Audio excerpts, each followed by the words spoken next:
Enrolment పక్కన test ఉంటుంది. ఆ టెస్ట్‌లో ప్లస్ సింబల్ కనబడుతుంది కింద. అది సెలెక్ట్ చేయండి. ప్లస్ నొక్కినప్పుడు రీజన్ ఫర్ టెస్టింగ్ అని వస్తుంది.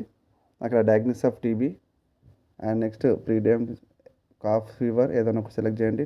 డ్యూరేషన్ దగ్గర అది మ్యాండేటరీ కాదు ఇవి 2. And type of case new case అని సెలెక్ట్ చేయండి. డయాగ్నోసిస్ ఆఫ్ టీబీ ప్రిజెంటివ్ సెలెక్ట్ చేయండి. అండ్ టెస్ట్ టైప్ దగ్గర చెస్ట్ ఎక్స్రే సెలెక్ట్ చేయండి. చెస్ట్ ఎక్స్రే ఉంటుంది. తర్వాత నెక్స్ట్ నొక్కండి. అండ్ టెస్టింగ్ ల్యాబ్ దగ్గర జీఓవిటీ అని టైప్ చేయండి. GOVT and TB and chest hospital Hanamkonda వస్తుంది. రిజల్ట్ దగ్గర అవైలబుల్ ప్రజెంట్ అని పెట్టండి. తర్వాత నెక్స్ట్ నొక్కండి. ల్యాబ్ సీరియల్ నెంబర్ అవసరం లేదు. డేట్ దగ్గర date of testing and reported same date పెట్టండి ఆ రోజే. అండ్ రిపోర్టెడ్ బై అవసరం లేదు. క్లినికల్లీ డయాగ్నైజ్డా నాట్ సజెస్ట్ ఫర్ టీబీ అని సెలెక్ట్ చేయండి. ఎట్టి పరిస్థితులలో క్లినికల్లీ డయాగ్నైజ్ సెలెక్ట్ చేయకండి, అది పాజిటివ్ అవుతుంది.